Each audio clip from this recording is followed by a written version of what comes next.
rồi xí sẽ tỏ bé trong nhiệt gì cái tên trà và tôi một cổng trâu bé lú và chay cho là cầu già nó nấy giờ thì rồi non đồng nó giờ lúc cổng nó ấy trong cái tiếng gì nè thì của mù nè thì rồi nó cũng tuột tròn luôn thôi à khỏi chơi nó lợi chị cho nó chị bé hùa cầu già nó xin là vậy có hùa già nó vậy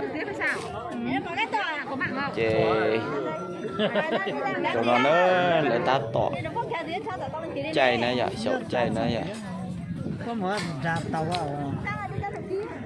cho nó chị là tôi chiến sĩ nhất rồi tôi mua đẩy để được đai nhá đọc đọc đồng tiền. Chơi gọi cho nhiên à? Lấy tờ thì đấy à? Thì chứ? Để xem nó tín mình mà tôi trong tôi xì rồi biết chồng con nhiều cứ tin nên trả hạt tiền để nó giờ nhất rồi tỉnh Đắk Nông nữa để nó thì giờ nhất rồi lúc xã Đắk Som huyện Đắk Cờ Long tỉnh Đắk Nông này vậy nó dạo kìa nữa rồi hôm nay để ai vậy có chơi là nó cô giỏi có chơi của trong câu chấp lời thế này đã nó thì mỗi lúc bà đây của trong câu chấp lời thế này đó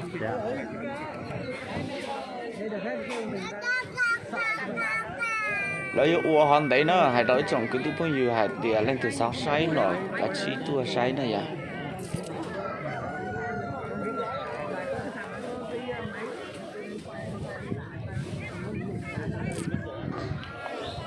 họ chơi nói giờ ní họ chơi của cho nó nói số một phút ở chùa mà chùa tua đây vậy thì u chơi chỉ dùng chơi thôi lý thế nó mà nếu thiên thấy cờ cầu nó cho bao nhiêu nữa đến một tỏi rau mà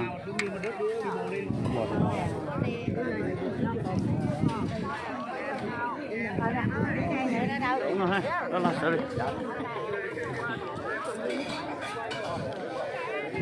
đời nó chơi giờ ít ra giờ bây giờ mong này vậy đây giờ lột theo anh đang đợi nó giờ bây giờ mong này giờ đấy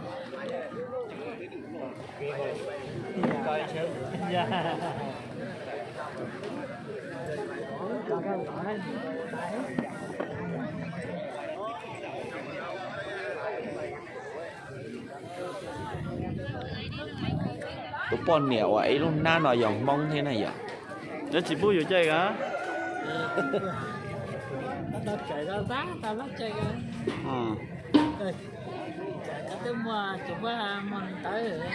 cái xe nó tụi nó ta tỏ chạy tiền xe tôi già lại thế nào tôi chạy tàu rong sai cứ rong sai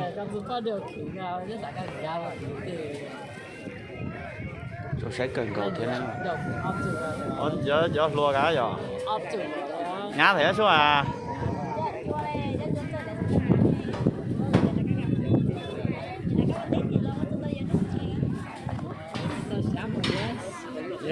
cả tuần đây nó phát triển rong sai chắc của nó nữa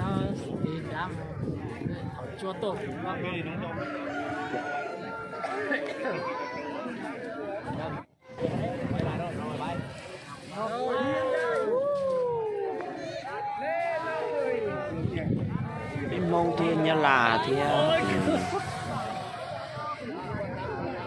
ở bên hành mình á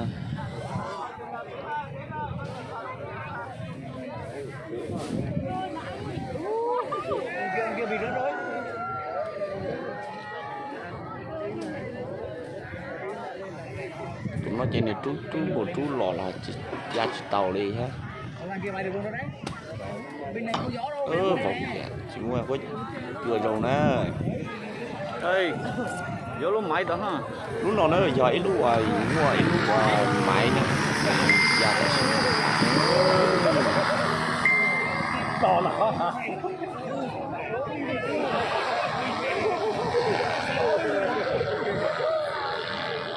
bây giờ của tí nữa cái việc này cũng cho ăn lòi cái xương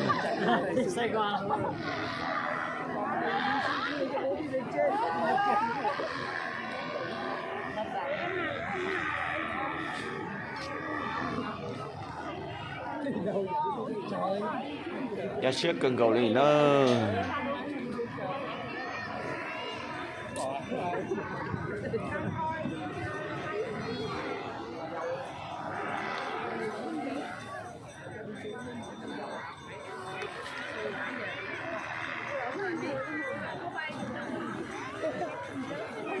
thì đã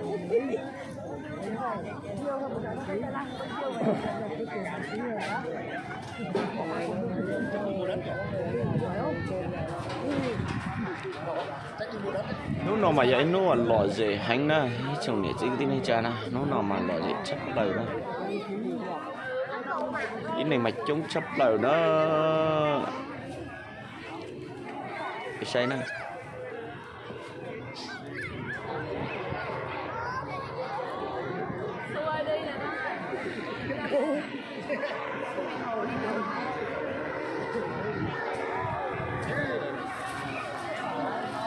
lò dễ tiệt tiền á sao không chịu nữa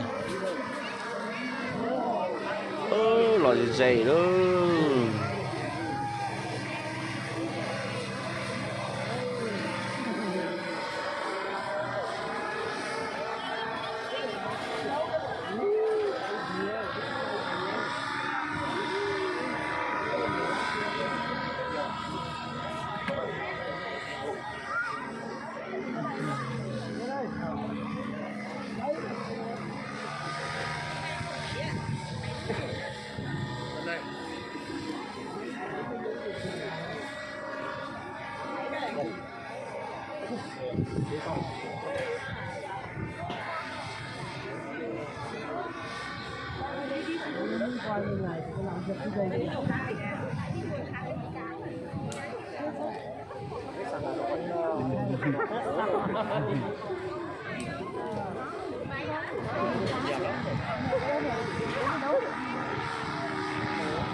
nên lấy chẳng thấy nên nó bơi đâu mà đi ra đầu tiên là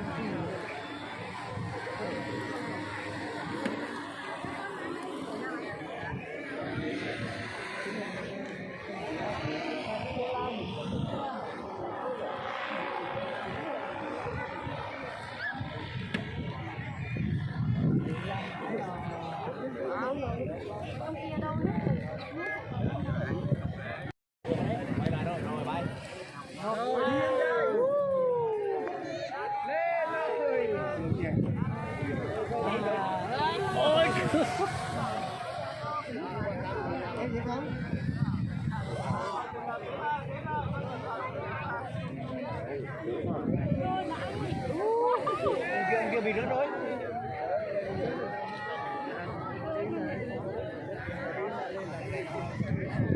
Lên được. Ở bên kia bay được luôn rồi đấy. Bên này có gió đâu, bên đang qua đây nè. Ê, gió lúc mấy đó hả?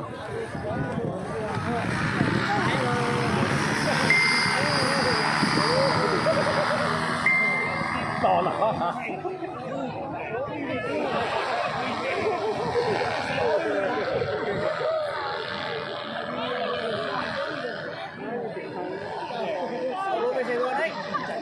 Sài Gòn.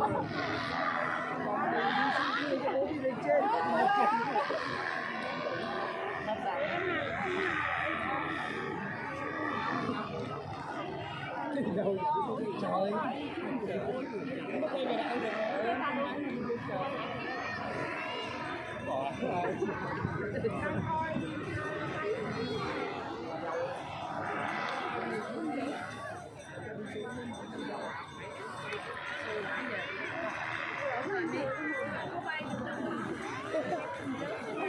thì đã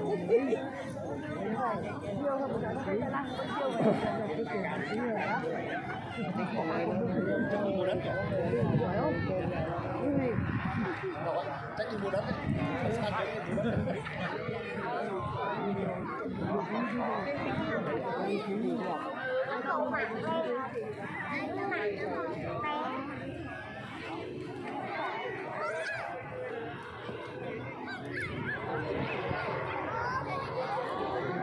Tôi đi nè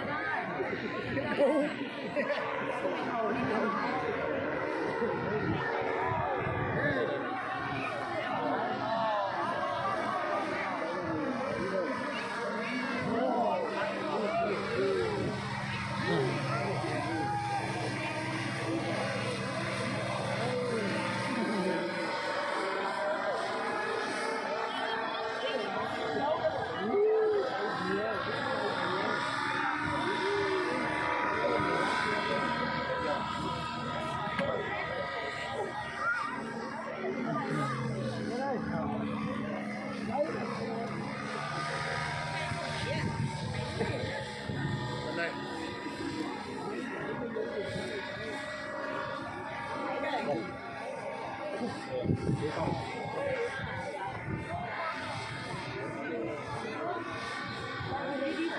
Coi như này thì làm việc cái dây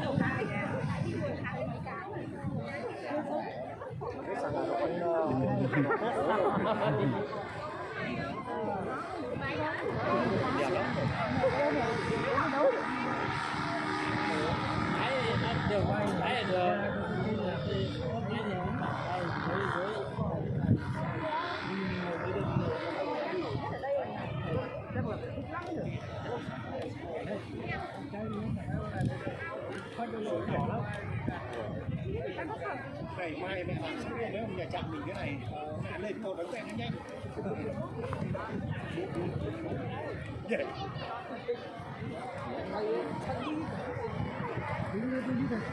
nên lấy chẳng thấy nên nó coi đâu mà cái gà nó đầu tiên là cái gà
xe đi chở.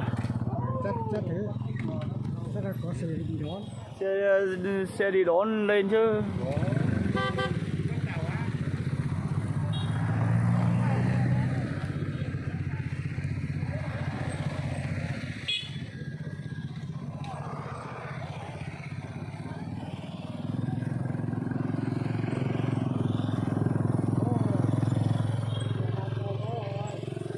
Ồ quá.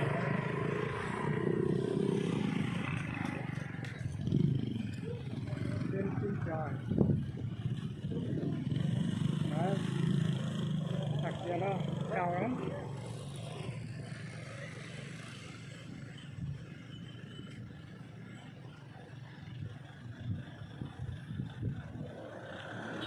Nếu mà cái mà không nó hơi giờ đó hết rồi.